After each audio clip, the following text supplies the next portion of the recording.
अस्सलाम वालेकुम। आप देख रहे हैं मेरा YouTube channel daily report and technical. आज जो टॉपिक मैं आपसे डिस्कस कर रहा हूं वो है modern method of hardening. Video शुरू करने से पहले वो नाजरीन जिन्होंने अब तक मेरा चैनल सब्सक्राइब नहीं किया वो सब्सक्राइब करें, बेल आइकन का बटन दबाएं ताइंदा आने वाली वीडियोस की नोटिफिकेशन बर वक्त उन तक पहुंच सकें। अब बढ़ते हैं वीडियो की तरफ। रवायती तौर पर स्टील को हार्ड करने के लिए वर्क पीस को ऑस्टेनाइट टेम्परेचर तक गर्म किया जाता है और फिर इसको किसी तेजी से ठंडा करने मीडिया में ठंडा किया जाता है, जिससे एक सख्त स्ट्रक्चर मार्टनसाइट बन जाता है जो ब्रिटल होता है। फिर टेम्परिंग के अमल से इसमें से ब्रिटलनेस ख़त्म की जाती है और टफनेस पैदा की जाती है। इस तरीका को हार्डनिंग का ट्रेडिशनल मेथड यानी रवायती तरीका कहते हैं। अब हम बढ़ते हैं हार्डनिंग के मॉडर्न मेथड की तरफ। इसमें हम हार्डनिंग के दो तरीकों के मुतालिक पढ़ते हैं, आस टेम्परिंग, मार टेम्परिंग।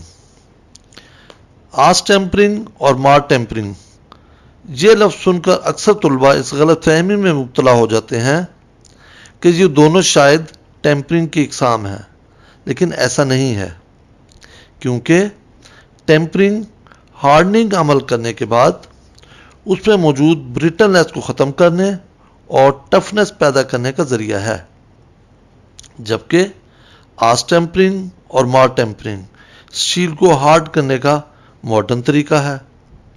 अब हम तफसील से इसके मुतालिक पढ़ते हैं। आस टेम्परिंग ये स्टील को हार्ड करने का एक मॉडर्न मेथड है।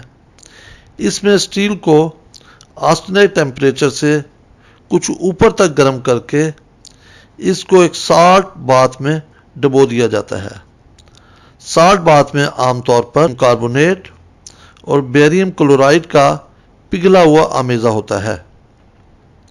साल्ट बाथ का दर्जा हरारत 300 से 400 सेंटीग्रेड के दरमियान फिक्स किया जाता है। दर्जा हरारत को कंट्रोल करने के लिए थर्मोस्टेट भी लगा होता है। जब स्टील को इस बात में ठंडा करते हैं तो ज़ाहिर है उसका ठंडा होने का अमल उस पॉइंट पर आकर रुक जाएगा जहां हमने साल्ट बाथ का टेम्परेचर सेट किया होता है। इस टेम्परेचर पर स्टील का स्ट्रक्चर ऑस्टेनाइट से बेनाइट में तब्दील हो जाएगा। ये एक नया स्ट्रक्चर होता है। बेनाइट टेम्पर्ड शुदा मार्टनसाइट स्ट्रक्चर से ज़्यादा झटका बर्दाश्त करने वाला स्ट्रक्चर है। जब मुकम्मल वर्क पीस उस दर्जा हरारत के मुताबिक तैयार हो जाता है, बाथ का सेट किया होता है, तो फिर उसको बाथ से निकालकर साकिन हवा में आम दर्जा हरारत तक ठंडा कर लेते हैं। बेनाइट बनने का अमल चूंकि मार्टनसाइट स्ट्रक्चर के बनने से पहले मुकम्मल हो जाता है, इसलिए यह स्ट्रक्चर मार्टनसाइट स्ट्रक्चर वाली खामियों से काफ़ी हद तक पाक होता है। इस स्ट्रक्चर की खूबी यह है कि इसको हार्डनिंग के बाद किसी किस्म की टेम्परिंग की ज़रूरत नहीं पड़ती, जैसे कि रवायती तौर पर हार्डनिंग के बाद ज़रूरत महसूस होती है। इस तरीके से टेम्परिंग की बचत की सूरत में टाइम और कॉस्ट में कमी आ जाती है। इसकी टफनेस रवायती तौर पर हार्ड और टेम्पर किए गए स्टील से बेहतर होती है। आस टेम्परिंग से कम मोटाई वाले पुर्जाजात मसलन छुरियाँ, तारें वगैरह आसानी से हार्ड किए जा सकते हैं, लेकिन जो मोटे पुर्जे होते हैं वो इस तरीके से हार्ड नहीं किए जा सकते।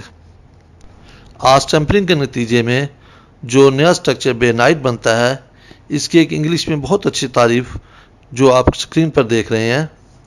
Bainite is type of steel that's produced by cooling faster than pearlite but slower than martensite. Additionally, Bainite has plate-shaped designs in its microstructure, while martensite has long oval-shaped design. Bainite is often preferred because it does not require tempering after being hardened. अब हम बढ़ते हैं hardening के दूसरे method की तरफ, यानी mart tampering की तरफ. इसको स्टेप्ड क्विंचिंग या इंटरप्ट क्विंचिंग भी कहते हैं. इस अमल में मार्टनसाइट स्ट्रक्चर पैदा किया जाता है. हार्डनिंग के इस अमल में वर्क पीस को ऑर्डिनरी टेम्परेचर से कुछ ऊपर तक गर्म करके साल्ट बाथ में डुबोया जाता है. साल्ट का दर्जा हरारत मार्टनसाइट शुरू होने के दर्जा हरारत से मामूली सा ऊपर सेट किया जाता है. यह दर्जा हरारत 180 टू 250 सेंटीग्रेड तक रखा जाता है. पुर्जों को साल्ट बाथ में उस वक्त तक रखते हैं जब तक वर्क पीस का दर्जा हरारत बाथ के दर्जा हरारत के बराबर हो जाए. फिर पुर्जों को बाथ से निकलकर फौरन आम हवा में ठंडा किया जाता है.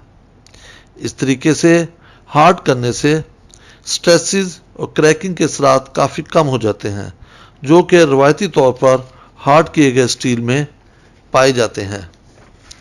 स्टील की खुसूसियात को मज़ीद बेहतर करने के लिए टेम्परिंग का अमल किया जा सकता है. इस मरहले पर बाद तलबा ये सवाल भी करते हैं कि रवायती तौर पर हार्ड करने से भी मार्टनसाइट बनता है और मार्ट टेम्परिंग में भी मार्टनसाइट बनता है, तो इनमें क्या ख़ास फ़र्क है. इसका जवाब ये है कि रवायती तौर पर जो मार्टनसाइट बनता है उसमें जो क्विंचिंग मीडिया होता है उसका टेम्परेचर कंट्रोल नहीं होता, इससे मार्टनसाइट यकसा शरह से नहीं बनता. इसलिए वर्क पीस के टेढ़ेपन और क्रैकिंग का ख़तरा मौजूद होता है. जबकि मार्ट टेम्परिंग में बाथ का टेम्परेचर कंट्रोल होता है, यानी मुकर्रर टेम्परेचर से दर्जा हरारत नीचे नहीं आता. इससे मार्टनसाइट यकसा शरह से बनता है. इस वजह से क्रैकिंग और कम हो जाते हैं. उम्मीद है आपको मेरी ये वीडियो पसंद आई होगी. इजाज़त चाहता हूँ. अल्लाह आपका और हमारा हामी और नासिर हो. अल्लाह हाफिज़.